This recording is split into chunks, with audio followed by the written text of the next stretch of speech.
Bonjour à tous. Aujourd'hui, je vous propose une petite approche sur les fonctions. Ce qu'est une fonction et qu'est-ce qu'on entend par tableau de signes, tableau de variation, domaine, et domaine de définition, image. Le domaine de définition d'une fonction, qu'est-ce que ça va être? Ça va être l'ensemble des x qui ont une image avec la fonction. Je m'explique. L'ensemble des x pour cette fonction, d'accord? Donc c'est une courbe, ben, ça va être de moins 4 à 4. Donc, mon domaine de fonction, comment on va l'écrire? Le domaine de ma fonction, on va dire qu'il commence en moins 4. Donc, le point est noir, donc je prends moins 4. Et il termine en 4. D'accord? Le domaine de ma fonction, d'accord? Ou alors le domaine de définition, c'est toujours l'axe des x. Ok? Et donc, moins 4 à 4, on met des crochets. Et donc, ceci, ça nous dit que le domaine de définition de ma fonction, c'est l'ensemble des nombres de moins 4 à 4. Et c'est bien ce qu'on a ici. Voilà.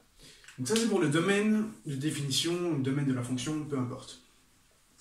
Après, il y a ce qu'on appelle l'image de la fonction. L'image de la fonction, c'est quoi? Ça va être, si vous avez un antécédent x, eh ben, ça va être son image en y. Je m'explique. Par exemple, l'antécédent du point 2, c'est le 1. Ça veut dire que l'image de 1, c'est 2. Okay? En gros, image, c'est pour dire les y, et domaine, c'est pour dire les x. Okay? Et donc, l'image de f, ça va être quoi? Ben, ça va être aussi un encadrement de la fonction. Hein? Notre domaine, c'est bien l'encadrement qu'on a fait pour l'axe des x. Et donc maintenant, l'image, ça va être l'encadrement pour l'axe des y. Donc on voit que notre point le plus haut, c'est 3, et notre point le plus bas, on en a 2 ici, ils sont tous les deux à moins 1. Et donc on a quoi? On a que l'image de la fonction, d'accord? C'est l'ensemble des points entre 3 et moins 1. L'ensemble entre 3 et moins 1. Et bien évidemment, vu que les points sont noirs, hein, on prend le 3 et le moins 1. Si les points avaient été blancs, on les aurait rejetés. Mais bon, je ne vais pas vous réexpliquer les ensembles. D'accord? Voilà, donc ça, c'est pour le domaine de définition et l'image de la fonction. Après, il y a aussi ce qu'on appelle les tableaux de signes et les tableaux de variation. Les tableaux de signes, qu'est-ce que c'est? On va juste étudier quel est le signe de notre fonction par rapport à l'axe des x. Je m'explique. Donc, comment on rédige ça?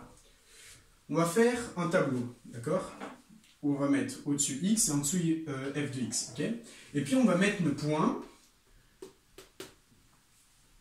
En fait, on va mettre nos zéros de la fonction, d'accord? C'est tous les points pour lesquels ma courbe coupe l'axe des x. D'accord? Donc, on a moins 3, moins 1 et 3. Et bien évidemment, on met nos deux bornes, qui sont notre domaine de définition, moins 4 et 4. Donc on démarre en x, on met moins 4 et 4 tout au bout. Et au milieu, on va mettre tous les zéros. Premier zéro, moins 3, le deuxième, moins 1, et le troisième, bah 3. Okay? Et donc comment j'écris un zéro? Moi, je fais une ligne, et je fais un petit rond pour montrer que c'est mon zéro. D'accord? Enfin, mes zéros.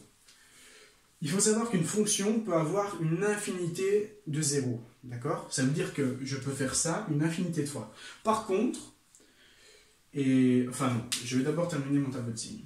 Et donc, on va étudier maintenant les signes que prend la fonction. Ben, entre moins 4 et moins 3, on voit bien que la fonction elle est au-dessus de 0, du coup elle est positive. Hein? Ce sont des valeurs positives ici. Du coup, f de x est positif. Entre moins 3 et moins 1, ben, les valeurs sont en dessous de 0, la fonction est négative.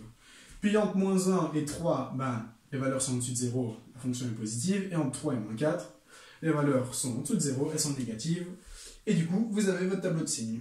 Donc, vos bornes, vos zéros, vous mettez vos zéros, et puis vous n'avez qu'à mettre les signes entre. Voilà. Donc ça, c'est pour les tableaux de signes. Après, il y a aussi ce qu'on appelle les tableaux de variation. C'est comment on va varier notre fonction, si elle va croisser ou décroisser. En gros, si elle va monter ou descendre.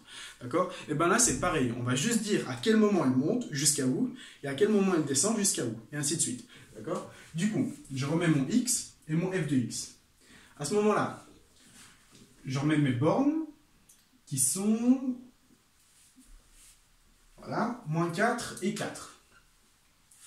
J'en mets encore mes bornes pour mon domaine de définition. Et puis, je mets à quel moment ma fonction stagne. Parce que si elle stagne, ça veut dire qu'elle a descendu. Et puis, à un moment, elle est remontée. Et nous, ce qui nous intéresse, c'est de connaître ce point-là. Pour dire qu'avant ce point-là, elle était décroissante et puis croissante.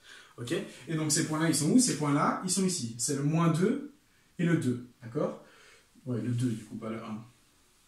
Voilà. Et donc, j'écris mon -2 et mon 2 dans mon tableau au-dessus. Après, je fais des flèches. Entre -4 et -2, la fonction décroisse. Du coup, entre -4 et -2, je mets que la fonction descend. Puis, entre -2 et 2, la fonction monte, je mets qu'elle monte. Et puis, entre 2 et -4, la fonction descend. Et je dis qu'elle descend. Voilà, voilà. Donc ça, c'est pour le tableau de variation, tableau de signe, et le domaine et l'image d'une fonction. Après, il y a aussi ce qu'on appelle donc, des zéros de la fonction. D'accord? Donc c'est à chaque fois que la fonction va croiser l'axe des x, ok? Il peut y en avoir une infinité. Mais aussi ce qu'on appelle l'ordonnée à l'origine. L'ordonnée à l'origine, qu'est-ce que c'est? L'ordonnée à l'origine, c'est le point qui va couper l'axe des y. Je m'explique. Dans ce cas-ci, c'est celui-ci. Bon, ici, il n'a pas une valeur exacte. Je dirais que c'est 1, quelque chose. Et donc, qu'est-ce que ça veut dire? Ça veut dire que en 0, je serai à, allez, on va dire 1,5, d'accord, approximativement. Et donc, comment on écrit ça mathématiquement? Mathématiquement, on écrit que la fonction de 0, d'accord, c'est égal à 1,5. Voilà. Et donc, ça, c'est l'ordonnée à l'origine. Ok? Une fonction, qu'est-ce que c'est? Une fonction, c'est en fait une relation entre deux nombres, ok? Et donc c'est un ensemble de relations. Je m'explique.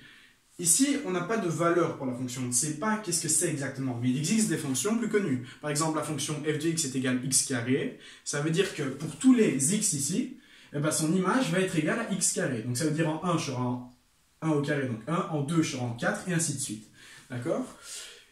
Et une fonction, on dit qu'elle ne peut avoir, donc pour un x, qu'une seule image. Qu'est-ce que ça veut dire? Ça veut dire que pour ce point, allez, pour le point 1, je ne peux avoir qu'une image en y. Ça veut dire que si à un moment, ma fonction avait décidé de revenir par là et de refaire comme ceci, ben à ce moment-là, j'aurai 1, 2 et 3 images pour le point 1. Et bien alors, à partir du moment où pour un point, j'ai plusieurs images, ce n'est plus une fonction. Donc je vais gommer ça. Ok? Voilà. Donc ça, c'est un peu le gros qu'il y a à savoir sur les domaines de définition, les fonctions et tout ça. Ok? Bon, ici, je n'ai pas d'équation, j'ai juste un graphe. Ok? Et donc, à partir de ce graphe, bah maintenant, vous serez capable de définir le tableau de signes, le tableau de variation et les domaines et l'image. Bon, ben, c'est tout. Je vous remercie de votre attention et je fais la suite.